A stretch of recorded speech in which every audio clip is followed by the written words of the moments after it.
yine annemin yemek defterini karıştırıyordum ve çok pratik bir tarif gördüm. Annemin güzel yemekleri birazcık çetrefilli. Onları ilerleyen zamanlarda yapacağım. Ama bu tarif çok basit geldi. Hemen denemek istedim. Elmalı bir tatlı tarifi. 2 tane elmayı rendeliyorsunuz. Yarım paket petibör bisküviyi kırıyorsunuz. Bayağı ufalıyorsunuz. Sonra rendelediğiniz elmayla bunu yoğuruyorsunuz. Hamur gibi küçük küçük toplar halinde servis ediyorsunuz. Hepsi bu kadar. Hani hızlı bir misafiriniz geldiğinde veya canınız tatlı bir şey çekti ama çok da haliniz yok. Yapmak istediğinizde uygulayabileceğiniz çok basit bir tatlı. Şimdi deneyelim, görelim.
Şimdi bunları elmanın içine döküyorum. O kadar kolay bir tarif ki. Yoğuruyorum hamur gibi.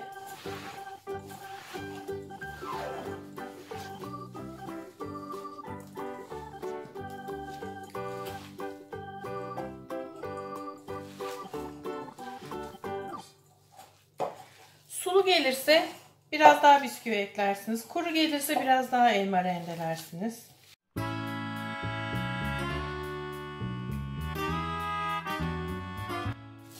Ben çok az daha bisküvi ekleyeceğim. Biraz yumuşak geldi elime.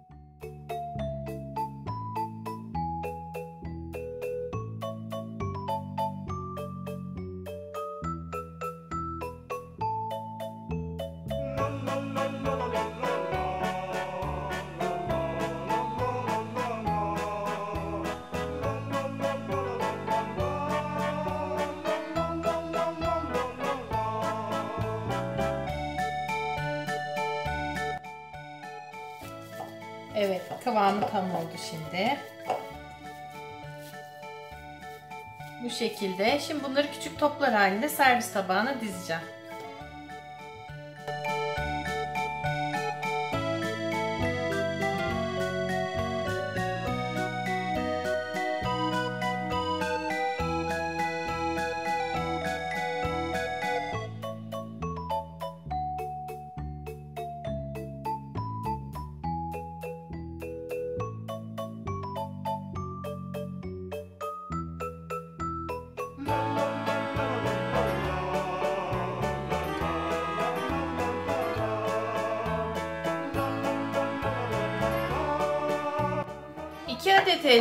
Sadece 2 adet elmadan ve yarım paket bisküviden toplam 6 porsiyon bu tatlıdan elde edebiliyorsunuz. Siz ihtiyacınıza göre orantısını arttırabilirsiniz. Hemen 5 dakikada şipşak yapabileceğiniz bir tatlı.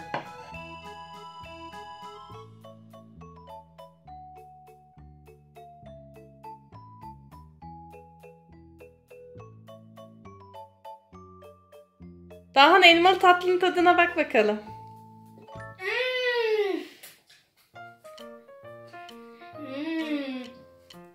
Beğendin galiba.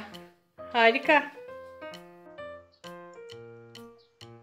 Kanalımızın ana sayfasında yer alan katıl butonuna tıklayarak ya da videoların altında yer alan katıl butonuna tıklayarak kanalımıza destek olabilirsiniz. 2 değişik destek olma modeli var. Biri arkadaş, biri de en iyi arkadaş. Arkadaş modelinde ne kadardır kanalımıza destek verdiğinizi gösteren özel yıldızlar isminizin yanında gözükecek ve özel emojilerle yorum yapabileceksiniz. En iyi arkadaş modelinde ise Arkadaş modelindeki ayrıcalıklara ek olarak Instagram'dan karşılıklı birbirimizi takip edeceğiz.